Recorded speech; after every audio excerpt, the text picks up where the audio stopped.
Hi everyone, so this is a typical day in my life as a stay-at-home mom. Most of the time, mao gyud ni hitsura sa among kwarto, gubot gyud kaayo kay kung manglimpyo ko inagtaod-taod to ana nabungkag na sad na. Alangan og dili mabungkag nga naa man sad kay bata, di ba? Labi na karon nga toddler na si Elise kusog na kaayo magkiat-kiat, mamungkag. Gahapon gani nasakpan ako nga nisaka na dinha sa mong lamisa. Nimpatong siya sa bangko and then nisaka sa lamisa kay mukuha siya ballpen. O di ba imagine na lang unsa ka kulba nako nga gikan sa kusina ako gyud nang gidagan padung diha sa kwarto. Kay perti gyud na kong kuyawa kay basin unyag mahagbong sus Diyos ko unsaon na lamang gyud mauli pa ba. So nga ako ang typical day mag-start inagmata nako syempre lain sad kayo. Kung makamata ko og sayo ako gyud ang maghikay inagkabuntag pero kung dili mapugos gyud akong mother-in-law og hikay inag morning. Naamang goy times nga dugay gyud ko makamata kay mabilar ko ni Elise labi na og magmaoy siya inagkagabi as in kapoy gyud kaayo ibangon inagbuntag. Pero kung okay ra ang tulog ni Elise dili ra siya magmaoy inagkagabi or inagkadlawon makahikay ko og sayo ana. Niya after na kog hikay mamahaw na dayon mi. Tapos after na mo og pamahaw taod-taod mga ligo dayon mi ni Elise. Pero kani nga video natulog na si Elise ani and then naka-video ko after natulog niya. Then wala na lang ko naligo, nagafbat na lang ko just to start my day. After na ko mag-toothbrush, mag-skincare na dayon ko. So importante nga ato pong atimanon atong kaugalingon dili lang kay ang ato ang anak. And with that being said, mag-skincare gid ta kay para pud ma-feel pud nato nga wa pa sad ta ba mas kinaara ta sa balay. Simple lang gud dili lang gud ng makeup nga bungga sad kaayo. After washing my face with Kojic soap, mamutang ko og toner and then mag-sunscreen, mangilay and then konti nga lipstick para pud nay pula-pula atong naong ug atong lips. Dayon naghuman akong skincare ana, mogawas na dayon ko madto na din ko sa kusina para maglawg sa mga iro. Ako gyud dayon ni silang lawgan kay magsige magud ni sila glangas. Oy, unya ani nga video natulog na si Elise para sa iyang morning nap. Sa mga dog owners diha basin mabash na sad ko ani ha kay sa TikTok ra ba nagpost ra ko nga naluoy ko sa iro kay gimingaw namo. Nabash lang ka ko dayon kay nganong wa na ko pasudla sa gate. Nagi mga tawo nga ingon ana no mga judger kaayo ba maski wa kay baw sa whole story. Anya nakakita lang sila part lang sa picture or sa video tapos ni judge dayon. Kana bitong mo judge nga as if kaila gyud sila nimo tibuok nimong kinabuhi. Anyway, so after na ko maglawag sa mga ero, magluto na dayon ko og sudan para inag-udto. Actually, lahos na gyud ni para panihapon. Kay nakapalit man kog isdaan ng buntag, so mauna akong ununan para paniudto namo ni Elise. Simple ra gud nga inununan, ahos, bombay, and then wala na layluya.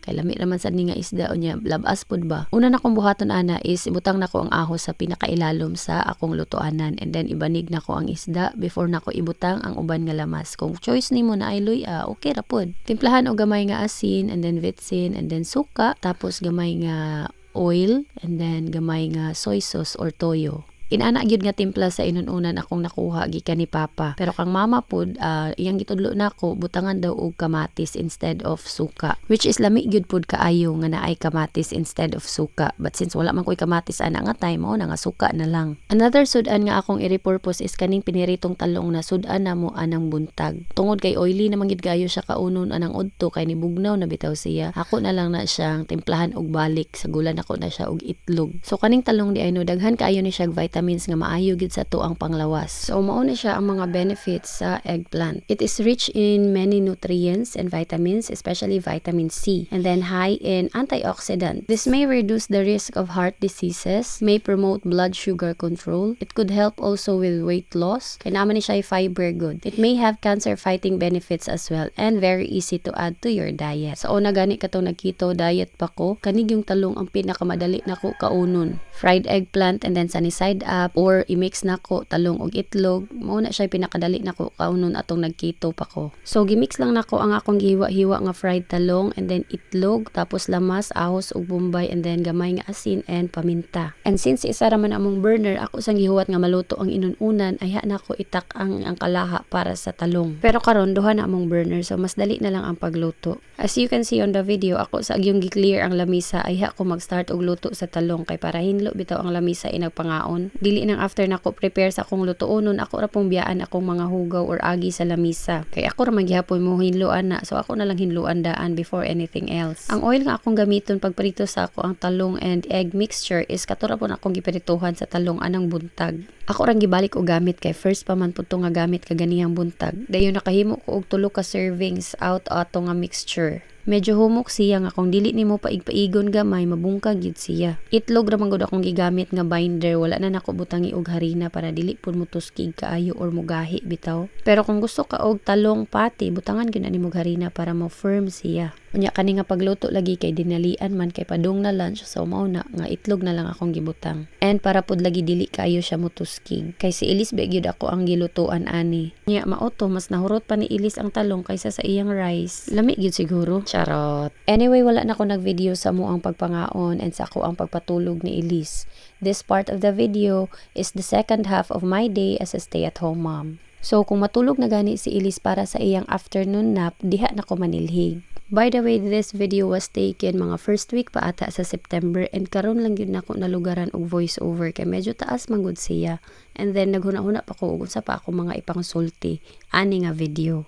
So during ani nga mga adlaw kausara ko manilhig sa usa ka adlaw ana nang hapon. Pero karon nga ting-ani na kaduha na gyud ko manilhig buntag ug hapon na gyud. Kung mahimo pa gani katulo kay daghan mangong mga stemborer bitaw unya matamakan ni Ilis kay kanira bang bataa dili gyud hilig magsinilas or magsapatos. Pero tira ba ka katul aning stemborer, so ako ra gihapoy mahago og kutkot ani mga katul-katul ni Ilis. Mao nga twice or thrice a day na gyud ko manilhig karon. So after na ko panilhig maghagpat na dayon ko sa ako ang mga labhonon. Nakalimot na ko kung unsa ning adlawan ako gi-take ni nga video no, pero naghagpat ko sa ako mga labhonon ani in preparation para sa ako ang pagpangalaba. Namugod ko schedule gisunod nga unsay akong buhaton anang mga adlawa. And ang akong schedule sa tinglaba is Martes o Biyernes. So base na ani sa mga Lunes or Huwebes kay pagkaugma pa man ko ana ay manglaba. Ako lang gi-prepare daan para inagmanglaban ako diretso-diretso na kay baw na kung unsay akong unahog lunod sa washing machine. So mga 4 PM pa lang maghikay na ko ana para panihapon. Kung malangan ko naara gyud na sa mga 5 PM ko mag-start og hikay. First maglungag ko daan ay ko magluto og sudan. But since na naman ko'y giluto nga sudan anang udto,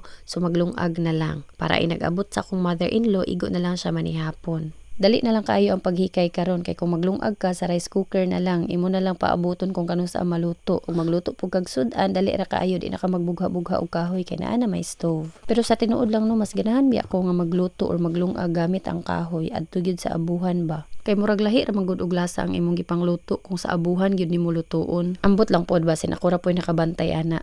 After na ko prepare og panihapon, moari na dayon ko sa kwarto para i-prepare pud amo ang bed para inagkatulog namo. So while manghinlo ko or mang-arrange naara gyud na si Ilis diha sa palibot. Either magdula na siya sa iyang mga dulaan or magtan-aw og TV. By the way, among TV na ay lalom sa mo ang lamisa. Wala pa gyud na namo siya na plaster og gahan na namo ibutang. So mientras tanto anha lang sana siya diha. While busy si Ilis, busy pud ko gakuha. After preparing the bed, ari na sa tas mga pilunon mo banat. Kung twice a week ko manglaba, dili gyud kaayo daghan akong pilunon, pero nay usahay di nato malikayan no nga di ta kalabas atong schedule nga tinglaba, managhan ginag-ayo ako mga pilunon. Unya maayo untag ingon ani o nga naay time lapse ang pagpamilo, pero kay wala man dugay gid kaayo ko mahuman og pamilo labi pa kay yaon gid ko og lihok. Mao nga samtang nalingaw pa na si Ilis og tan-og TV diha magdali-dali gyud ko pamilo kay usahay mo duol pud na ako magsamok-samok either mosabak or mamungkag sa ako ang mga pinilo. Kung tan-awon sa video, murag dili ra kaayo ko busy sa ako ang day no. Pero sa tinuod lang daghan pagid kaayo ko gipangbuhat ana nga wala na nako na videohan. Ang mga major lang nga lihokon akong givideohan para akong i-share sa inyo ha.